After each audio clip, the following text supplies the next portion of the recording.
नमस्कार, मैं दीपिका सिंह NGP live news में आप सबका स्वागत करती हूँ। चलिए अब नज़र डालते हैं आज की प्रमुख खबरों पर।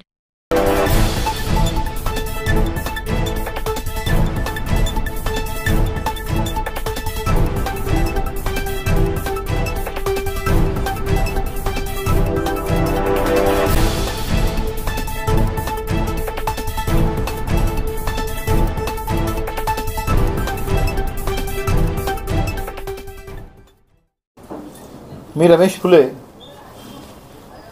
उत्तर नागपूरचं विजन असं आहे की मला उत्तर नागपूरचा सर्वांगीण विकास करायचा आहे।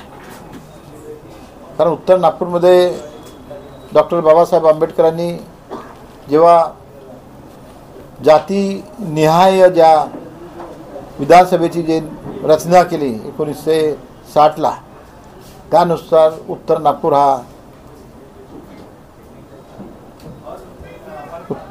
नागपूर हा राखीव मतदारसंघ म्हणून देण्यात आला आहे। आणि त्यामध्ये 1960 पासून जेवढे आमदार खासदार बनले, तर मला वाटत नाही की जातीच्या नावावर बनले, कोणी गुणवत्तेच्या नावावर बनले, कोणी विविध याच्यावर नावावर बनले।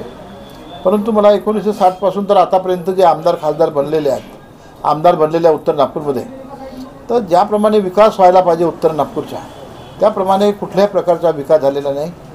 इथे कुठल्याही प्रकारची संपूर्ण अव्यवस्था आहे। इथे कुठल्याही प्रकारची चांगल्या अशी लहान मुलांना शिकण्याकरता शाळा नाही, इथे चांगले रस्ते नाही, गटर लाईनची पूर्ण अव्यवस्था कोलमडून पडलेली आहे, रस्ते नाही।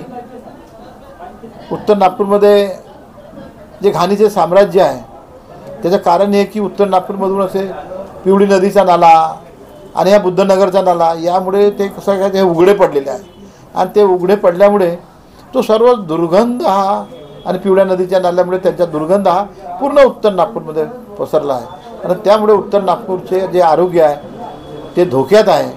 आणि ते धोक्यात असल्यामुळे आमचे उत्तर नागपूरवासियांचे फार हाल आहेत की जो आपण जिथं बसलेलो आहो तिथं जे आपले डॉक्टर बाबासाहेब आंबेडकर यांनी 1960ला 1956ला दीक्षाभूमीला लाखो करोडो लोकांसोबत जे दीक्षा दिली, आणि दीक्षा दिली तेव्हा डॉक्टर बाबासाहेब आंबेडकर ह्याच मैदानातून लष्करबाग गावडे चौकातून डॉक्टर बाबासाहेब आंबेडकरांच्या रथावरती रथ सजवण्यात आला होता। तो रथ संपूर्ण गुलाबाच्या फुलांनी सजवलेला, आणि बाबासाहेब तिथून बसले। बाबासाहेबांनी इथून चळवळ सुरू केली उत्तर नागपुरातून, आणि इथून गेल्यानंतर डॉक्टर बाबासाहेब आंबेडकरांनी दीक्षाभूमीवर बौद्ध धर्माची दीक्षा दिली। पण आज तोच राखीव मतदारसंघाची दुर्दशा होत आहे, ही दयनीय स्थिती आहे। आणि त्यामुळे मी आज उत्तर नागपूरमध्ये म्हणजे उत्तर नागपूरचा सर्वांगीण विकास करण्याकरता मी उद्दस्त, म्हणजे उत्तर नागपूरचा मी पश्चिम नागपूर, दक्षिण नागपूर, पूर्व नागपूर ज्याप्रमाणे विकास झालेला आहे, तोच विकास मला उत्तर नागपूरमध्ये जबरदस्त विकास करायचा आहे। आणि त्याच्यामध्ये त्या जबरदस्तमध्ये खूप काय गुपित आहे। आज जे सुशिक्षित, सर्वात मी तुम्हाला सांगतो, सर्वात ब्रिलियंट, हुशार आणि टॅलेंटेड जे लोक असेल त्या उत्तर नागपुरामध्ये आहे। बुद्धिवंतांचा उत्तर नागपूर आहे। आणि ह्या उत्तर नागपूरमध्ये बेरोजगारीच्या एवढ्या समस्या आहे की फार मोठ्या समस्या आहे। आणि समस्या असण्याचं काहीच कारण नाही आहे। उत्तर नागपूरमध्ये हे उपलवाडी इंडस्ट्रीज एरिया खाली पडला आहे, टोटली खाली पडला आहे। एकही इंडस्ट्रीज खाली नाही आहे, एकही इंडस्ट्रीज थोडं लॉक आहेत। याचं कारण काय? आपल्या उत्तर नागपूरचे आमदार म्हणून गेलेले आहे, कुठेही आमदार असो, कोणीही असो आमदार, पण त्याचे लक्षच नाही, त्यांना माहीतच नाही, त्यांचा विजनच नाही आहे की उत्तर नागपूरचा आपण कुठेतरी व्यवस्था केली पाहिजे, उत्तर नागपूरचा विकास केला पाहिजे, उत्तर नागपूरच्या बेरोजगारांना कुठेतरी नोकरी दिली पाहिजे। त्याचा बापरे, 500-600 एकर जमिनी घेतल्या, 10-12 बंगले घेतल्या, त्या आपल्या बेजनबागच्या जिथं राहतो तिथं 7-8 बंगलेच मारून टाकले स्वतः। अरे मी नाऱ्याला 130 एकर जागा डॉक्टर बाबासाहेब आंबेडकरांच्या नावावर doctor Babasaheb Ambedkar international park बनावा म्हणून महाराष्ट्र शासनाने